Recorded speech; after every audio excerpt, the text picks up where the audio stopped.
ఓం శ్రీ మాత్రే నమః. ఈరోజు నేను చెప్పబోయే విషయము మనలో ఉండే నెగిటివ్ అంతా పోయి పాజిటివ్ ఎనర్జీ ఎలా తెచ్చుకోవాలి, అది కూడా కేవలం ఉప్పుతోటి, మన ఇంట్లో దొరికే ఉప్పుతోటి, రాళ్ళ ఉప్పుతోటి. ఓం శ్రీ మాత్రే నమః అనే మంత్రానికి ఎంతైతే పవర్ఫుల్, అదొక పెద్ద శక్తివంతమైన పదమో, అలానే ఉప్పు కూడా అదే. ఉప్పు గురించి చాలామందికి తేలిగ్గా తీసి పడేస్తుంటారు.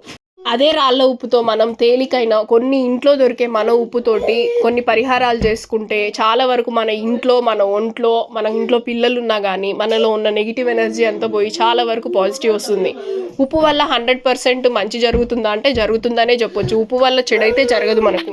మొదటి పరిహారం వచ్చేసి ఉప్పు మనము ప్రతి వారము మంగళవారం వస్తుంది కదా, సోమవారం తర్వాత మంగళవారం రోజు సాయంత్రము పడుకునే ముందు ఒక కప్పు నిండా కానీ లేదా ఒక గ్లాస్ నిండా కానీ, నిండుగా అస్సలు తక్కువ తీసుకోకూడదు, నిండుగా తీసుకొని మన తలాపున పెట్టుకొని పడుకోవాలి. బెడ్ మీద పడుకుంటే మంచం కింద, లేదు కింద నార్మల్గా పడుకుంటే మన తలకు కొంచెం దూరంగా పెట్టుకొని పడుకుంటే అది మనలో ఉన్న నెగిటివ్ ఎనర్జీ అంతా లాగేసుకుంటుంది ఉప్పు. అది ఖచ్చితంగా మీరు నమ్మకంతో చేస్తేనే మీకు మంచి ఫలితాలు అయితే ఉంటాయి.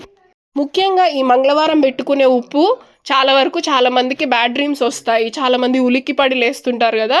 ఇది ప్రతి వారం చేయడం ద్వారా ఖచ్చితంగా మీకు ఒక 4 వారాలు 5 వారాల తర్వాత ఫలితం అనేది మీకు తెలుస్తుంది. రెండవ పరిహారం వచ్చేసి శనివారం రోజు పొద్దున్నే మీరు పూజ చేసుకుంటారు కదా, చేసుకున్న తర్వాత 2 ప్రమిదలలో నిండా ఉప్పు తీసుకొని, రెండింటికి నిండా కొంచెము పసుపు కుంకుమ వేసుకొని గుమ్మం ముందు పెట్టుకోండి. దాన్ని ఆదివారం పొద్దున్నే లేస్తున్నాగానే తీసుకొని నీళ్ళల్లో కానీ, సింకులో కానీ, కాలువలో కానీ వేసేసేయండి, అది కరిగిపోయేలాగా. అప్పుడు కూడా మనకున్న నెగిటివ్ అంతా కరిగిపోతుంది. అది ఎలా అయితే ఉప్పు కరిగిపోతుందో మనలో ఉన్న నెగిటివ్ ఎనర్జీ, మన ఇంటికి ఉన్నది కూడా కరిగిపోతుంది.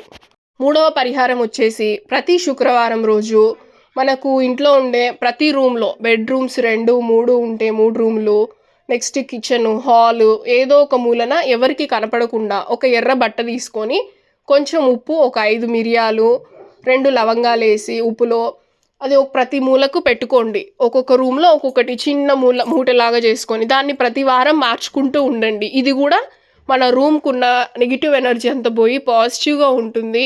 మనం ఇంట్లో కూడా హాయిగా ఉంటాము. అయితే ఇది ఒక్కసారిగా పోయేది కాదు, ప్రతి వారం చేస్తూ ఉండగా మనకు తేడా అనేది తెలుస్తూ ఉంటుంది. చాలామంది అంటుంటారు ఉప్పు దిష్టి పోయి కోటీశ్వర్లు అయిన వాళ్ళు కూడా ఉన్నారు. అదైతే నాకు తెలీదు, నేను చూడలేదు. కానీ ఈ ప్రతి ఉప్పు దిష్టి గురించి కూడా మా అమ్మ చేస్తూ నాకు చెప్పింది. మా అమ్మ చెప్పే పరిహారాలు నేను పాటించాను. నాకు వాటి వల్ల ఫలితం ఉంది కాబట్టి మీ అందరితో కూడా మీకు యూస్ఫుల్ అవుతుందని నేను షేర్ చేస్తున్నాను. ఇంకొకటి మూడో పరిహారం వచ్చేసి, ఇప్పుడు మన ఇంట్లో చిన్నపిల్లలు ఉన్నా కానీ, పెద్దలైనా సరే, చిన్నపిల్లలైతే మనం బయటికి వెళ్ళి తిప్పుకొని వస్తాము, ఏవేవో తొక్కుతుంటారు రోడ్ల మీద, కింద పడుతూ ఉంటారు. కాబట్టి రాగానే ఉప్పుతో దిష్టి తీసి అటు ఎడం వైపు 3, కుడివైపు 4 తీసేసి నిలువున ఒక చుట్టూ తిప్పేసి మొత్తం ఉప్పు అంతా తీసుకెళ్ళి కడిగేసేయండి, సింకులో వేసేసి అదంతా కరిగిపోయే వరకు. తర్వాత కాళ్ళు ముఖం కడిగేస్తే సరిపోతుంది. అలా దిష్టి పోతుందని అది కూడా ఒక నమ్మకం. పెద్దవాళ్ళకైతే ఎప్పుడైనా నలతగా ఉన్నప్పుడు సడన్గా బయట తిరిగి వచ్చి దిష్టి తాకింది అని అనుకున్నప్పుడు కూడా ఈ రాళ్ళ ఉప్పుతోటి సేమ్ తూతూ అనేసి దిష్టి తీస్తే దిష్టి కూడా పోతుంది. ఇదైతే చాలామందికి తెలిసి ఉంటుంది ఉప్పు దిష్టి. ఇంకా చాలా రకాల ఉప్పు దిష్టి మంత్రాలు ఉన్నాయి, కానీ నేను పాటించేవి మాత్రమే, నాకు జరిగినవి నేను మీకు రియల్గా షేర్ చేస్తే రియల్ ఎక్స్పీరియన్సెస్ మీకు కూడా ఉపయోగపడుతుందనే చెప్తున్నాను. నేను రియల్గా ఎక్స్పీరియన్స్ చేయనివి అయితే నేను ఏవి చెప్పట్లేదు.